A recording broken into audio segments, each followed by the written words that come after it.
अस्सलाम वालेकुम जी, क्या हाल चाल है? सब ठीक? मैं बिल्कुल ठीक जी, अल्लाह का करम शुक्र फजल और सब खैरियत है। ये देखें जी, आज ये सब कुछ भीग गया। ये चेयर को मैंने थोड़ा सा टेढ़ा किया कि पानी वानी जो है वो नीचे गिर जाए। तकरीबन पिछले 14 घंटे से बारिश हो रही है और फ़िलिपाइन में आपको पता ही है कि यही सूरत हाल होती है। तो आज बहुत सारे काम करने थे। आज क्वेज़न सिटी जाना था, मनीला के बिल्कुल साथ है एक शहर, वहाँ भी नहीं जा सके। वजह सिर्फ़ और सिर्फ यही तूफ़ानी बारिश। अब भी कुछ हुआ है कि थोड़ी सी देर के लिए रुकी अभी भी नहीं है, मतलब कि आप बारीक बारीक जो है बूंदाबांदी वो अभी भी शुरू है। तो ये नीचे सड़क की हालत है।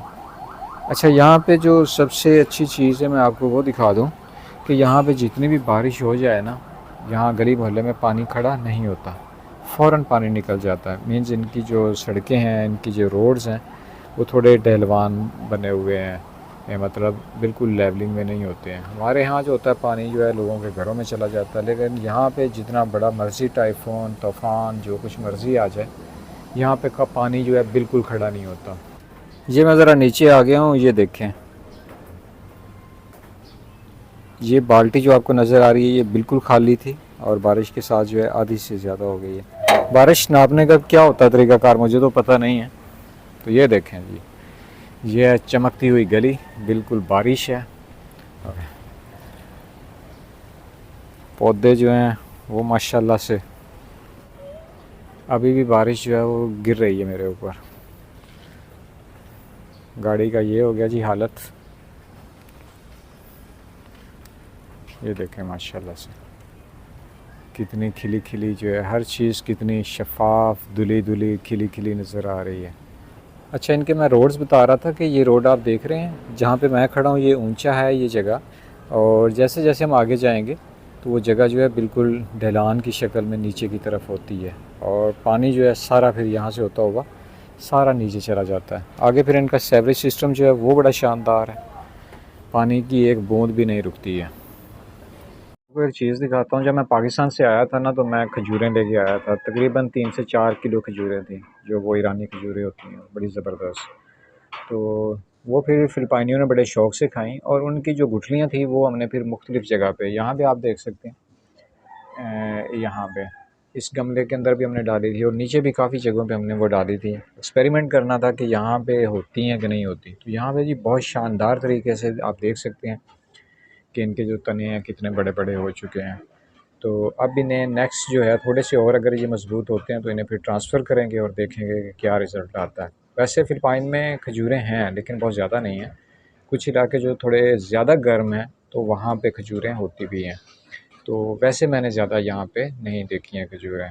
तो हमने तजर्बा जी हमारा जो है वो कामयाब हो गया, ये पाकिस्तानी खजूरें हैं और फ़िलिपाइन के अंदर इनका बीज जो है वो हम लेके आए हैं और ये माशाल्लाह से आप पौधे जो हैं देख सकते हैं। इनके जो था निकलने पे टाइम लगा था क्योंकि हमने तकरीबन जो गुठलियाँ थी वो 5-6 दिन पानी में भिगो के रखी थी और फिर हमने इनको इस मिट्टी में जो सोयल है इसमें दबाया था। तो तकरीबन ये 1.5 महीने के बाद जाके तो ये मतलब पौधे जो थे वो मिट्टी से बाहर निकले थे। 1.5 महीना इनको लग गया था। तो अब आप देख सकते हैं, एक तो ये है कि इनके लिए खुली जगह चाहिए और जो अच्छी वाली मिट्टी, अच्छी ज़मीन होती है तो वहाँ पे ये हो सकती है। बहरहाल इसका तजर्बा हम करेंगे कुछ दिनों तक इंशाअल्लाह, खजूर के हवाले से देखते हैं क्या होता है। अच्छा, मैं कुछ वीडियोस में आपको ये सामने वाली बिल्डिंग दिखा रहा था, तो ये घर नहीं था, ये चर्च बन रहा था यहाँ पे, क्योंकि इन्होंने 2 दिन पहले यहाँ पे आके ये साइन बोर्ड लगाया है।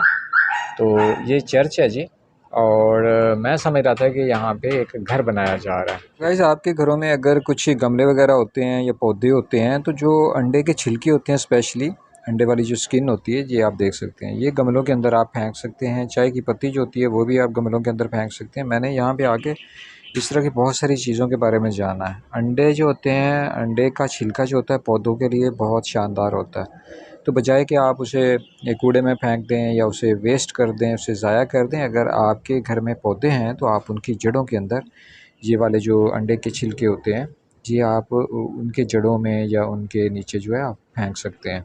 इससे ये होता है कि पौधे को जो होती है ग़िज़ाइयत, प्रोटीन वगैरह जो होती है प्रॉपर मिलती है और पौधों को इन चीज़ों की बहुत ज़्यादा ज़रूरत होती है। तो बजाय कि हम उन चीज़ों को ज़ाया करें, हम अपने घर में मौजूद पौधों के नीचे ये चीज़ें रख सकते हैं।